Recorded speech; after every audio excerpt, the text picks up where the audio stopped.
ሰላም ጤና ይስጥልን። የፈጠነ ሚዲያ ነው። የሰዓቱን ዜና ይቀርብ ያለው ከዜናዎቹ ጋር ፈጠነ ጌታው ነኝ። በቅድሚያም አበይት ርዕሶቹን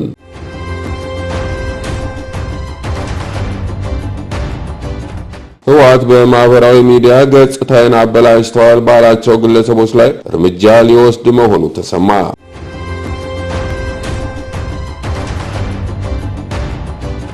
ከ127 ሰዎች ላይ ከ130 እስከ 350 ሺህ ብር የተቀበሉት ሁለት ተጠርጣሪዎች በቁጥጥር ስር ውለዋል አለ ፖሊስ።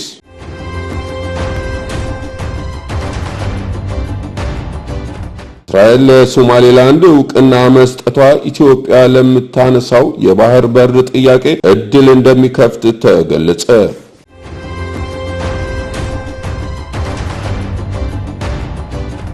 በሜክሲኮ አንድ ባቡር ከሃዲዱ በመውጣት የ13 ሰዎች ሕይወት ሲያልፍ 98 ሌሎች ደግሞ ተጎድተዋል። ወደ ዝርዝር ዜናዎች እናመራለን።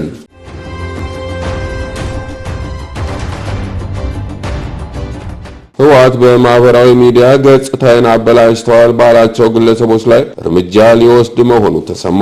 በትግራይ ክልል ከተፈናቃዮች ጋር በተያያዘ ባጋጠመው ችግር ምክንያት ገጽታን አበላሽተዋል ባላቸው ተጽዕኖ ፈጣሪዎች ላይ ህወሓት እርምጃ ሊወስድ መሆኑን አስታውቋል። ለህዝብ ተቆርቋሪ የሆኑ የማህበራዊ ሚዲያ ተጠቃሚዎች በህጻጽ የመጠለያ ጣቢያ ተፈናቃዮች ላይ ያጋጠመውን ረሃብ በማጋለጣቸውና አስከፊውን የረሃብ የፖለቲካ ሴራ ለኢትዮጵያ ህዝብና ለፌዴራል መንግስት በማሳወቃቸው ቁጣውን ቀስቅሶታል። በዚህም ረሃቡ በፌዴራል መንግስት እርዳታ ከልካይነት የመጣ ተደርጎ ሊገኝ የታሰበውን የፖለቲካ ትርፍ ማክሸፋቸውን ምንጮች ጠቁመዋል። ምንጮች አክለውም በፌዴራል መንግስት በኩል ለተጎጂዎቹ አስፈላጊው እርዳታ በወቅቱ መቅረቡን እማኝ በመሆን ተናግረዋል።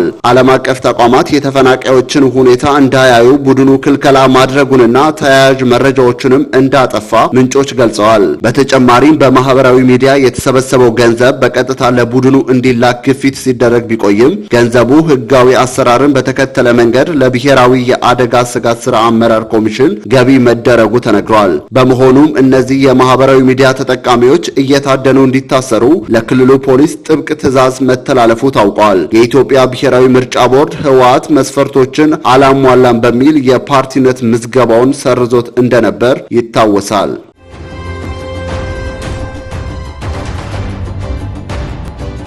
ከ127 ሰዎች ላይ ከ130 እስከ 350 ሺህ ብር የተቀበሉት ሁለት ተጠርጣሪዎች በቁጥጥር ስር ውለዋል አለ ፖሊስ። ከ127 ሰዎች ላይ ከ130 እስከ 350 ሺህ ብር የተቀበሉ ሁለት ተጠርጣሪዎች በቁጥጥር ስር ውለዋል። የትራንስፖርት ተሽከርካሪዎችን እናስመጣለን በሚል በ127 ሰዎች ላይ ከባድ የማታለል ወንጀል የፈጸሙ ተጠርጣሪዎች በቁጥጥር ስር ውለዋል። ዜጎች በአነስተኛ ቅድመ ክፍያ የመኪና ባለቤት እናደርጋለን በማለት ከ127 ሰዎች ላይ ከ130 እስከ 350 ሺህ ብር የተቀበሉ ሁለት ተጠርጣሪዎች ላይ በከባድ የማታለል ወንጀል ክስ ምርመራ እየተጣራባቸው እንደሚገኝ ተገልጿል። አንደኛ ተከሳሽ አቶ ዳንኤል ዮሐንስ የሄሎ ታክሲ ባለቤትና ስራ አስኪያጅ፣ ሁለተኛ ወይዘሮ እንግዳ የሽጥላና ሌሎች የመኪና አሻሻጭ ነን ባዮች ተባባሪዎች በፈጸሙት ከባድ የማታለል ወንጀል ክስ ክትትል ሲደረግባቸው እንደነበር ፖሊስ ገልጿል። ፖሊስ ግለሰቦቹ ከዚህ ቀደም በተለያየ ጊዜያት ዜጎችን በማደራጀት በትንሽ ክፍያ የመኪና ባለቤት እናደርጋቸዋለን በሚልና ባልተገባ መንገድ የበርካታ ዜጎች ሕይወት አደጋ ላይ ጥለዋል ተብሏል።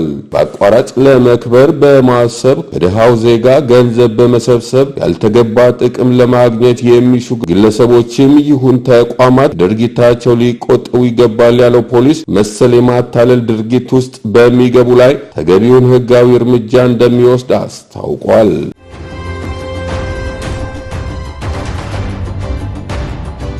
እስራኤል ለሶማሌላንድ እውቅና መስጠቷ ኢትዮጵያ ለምታነሳው የባህር በር ጥያቄ እድል እንደሚከፍት ተገለጸ። እስራኤል ለሶማሌላንድ እውቅና መስጠቷ ኢትዮጵያ ለምታነሳው የባህር በር ጥያቄ አዳዲስ እድሎችን የሚፈጥር መሆኑን የፖለቲካና የውጭ ግንኙነት ባለሙያዎች ገለጹ። የፖለቲካ ሳይንስና ዓለም አቀፍ ግንኙነት ባለሙያ አቶ ደያሞ ዳሌ ለሶማሌላንድ እውቅና መሰጠቱ ኢትዮጵያ እንደ ሀገር ከሀያላን ሀገራት ጋር ያላትን የመደራደር አቅም ለማሳደግ እንደሚያግዝ አስረድተዋል። ኢትዮጵያ ይህንን ወቅታዊ ሁኔታ በመጠቀም አማራጭ እድሎችን ለማስፋትና በኢኮኖሚው ረገድ ተጠቃሚ ለመሆን እንደሚያስችላትም ባለሙያው ተናግረዋል። አክለውም ኢትዮጵያ ከሶማሌላንድ ጋር ያላትን ግንኙነት ማጠናከር የባህር በር ጥያቄዋን ለማደናቀፍ ለሚሞክሩ አካላት ሌላ አማራጭ መኖሩን በማሳየት የተሻለ የመደራደር አጋጣሚ እንደምትፈጥር ገልጸዋል። የእስራኤል ውሳኔ ለኢትዮጵያ ከፍተኛ እድል ይዞ እንደሚመጣ የተናገሩት ሌላኛው የፖለቲካ ሳይንስ ባለሙያ ዶክተር አያኔው ብርሃኑ ናቸው። ኢትዮጵያ የእስራኤልን ውሳኔ በማጤን ለሶማሌላንድ እውቅና ከሚሰጡ ሌሎች ሀገራት ተርታ በመሰለፍ እውቅና መስጠትና ያላትን ኢኮኖሚያዊና ፖለቲካዊ ግንኙነት ማጠናከር እንደሚገባት አስተያየታቸውን ሰጥተዋል። ይህም የባህር በር ጥያቄው ምላሽ እንዲያገኝ እድል ከመፍጠሩን ባሻገር በጋራ የመጠቀምና የማልማት እድሎችን እንደሚያሰፋ ጠቁመዋል። የእስራኤልን ውሳኔ ተከትሎ ግብጽ፣ ቱርክና ሶማሊያ ተቃውሟቸውን ያሰሙ ሲሆን ኢትዮጵያ ከ2 ዓመት በፊት ከሶማሊላንድ ጋር የወደብ አጠቃቀም የጋራ ስምምነት መፈራረሟ ይታወሳል። የኢትዮጵያ መንግስት እስራኤል ለሶማሊላንድ እውቅና መስጠቷን ተከትሎ እስካሁን የሰጠው ይፋዊ አስተያየት የለም።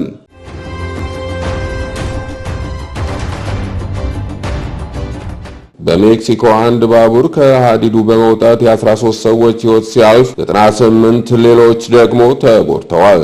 እንደ የአካባቢው ሰዓት አቆጣጠር እሁድ ታህሳስ 19 ቀን 250 መንገደኞችን ይዞ ይጓዝ የነበረ ባቡር በከፊል ከሃዲዱ መውጣቱን ባለስልጣናት መናገራቸውን ኤኤፍፒ ዘግቧል።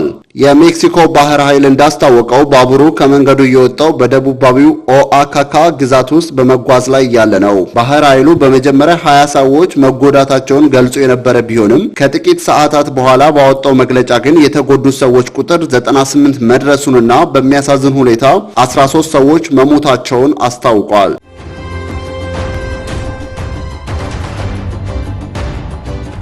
በአዲስ አበባ ታዋቂው የግል ትምህርት ቤት ውዝግብ የትምህርት ጥራት ጥያቄ ተነሳ። በኢትዮጵያ ታዋቂ ከሆኑ የግል ትምህርት ቤቶች አንዱ የሆነው ፍሊፐር ኢንተርናሽናል ትምህርት ቤት ሰራተኞች ጋር በገባው የደሞዝና የስራ ሁኔታ አለመግባባት ሳቢያ በትምህርት ጥራቱ ላይ ከፍተኛ ተጽዕኖ እየደረሰ መሆኑን ተነግሯል።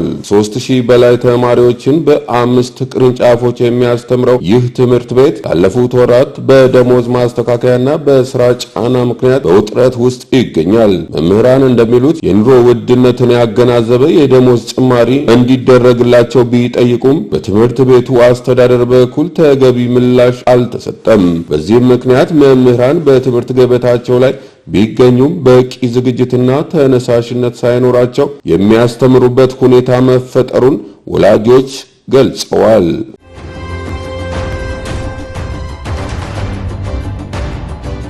በመጨረሻ የቀድሞዋ የባንግላዴሽ ጠቅላይ ሚኒስትር ዚያ በ80 ዓመታቸው ከዚህ ዓለም በሞት ተለዩ። ካሊዳ ዚያ ዛሬ ማረፋቸው ፓርቲያቸው ቢኤንፒ አስታውቋል። ዚያ ሀገሪቱን ለ2 ጊዜያት ያስተዳደሩ ሲሆን ወደ ፖለቲካው ዓለም ለመመለስ አቅደው ነበር።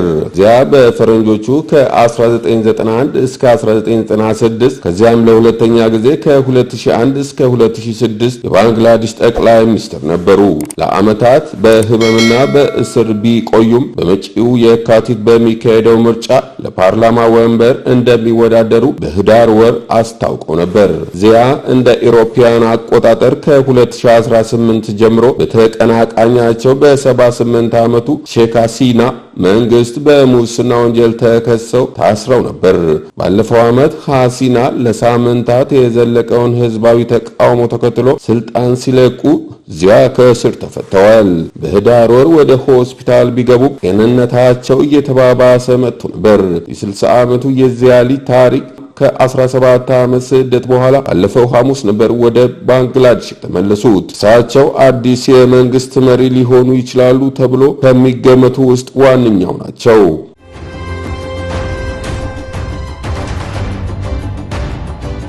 ውድ የፈጠነ ሚዲያ ተከታታዮቻችን ለሰዓቱ የያዝናቸው ዜናዎች በዚያ በቁ። በሌላ መረጃዎች እስከምንገናኝ በያላችሁበት ሰላም ቆዩን እያልን የፈጠነ ሚዲያን ላይክ፣ ሼር፣ ሰብስክራይብ በማድረግ ቤተሰብ ይሁኑ። ጤና ይስጥልን።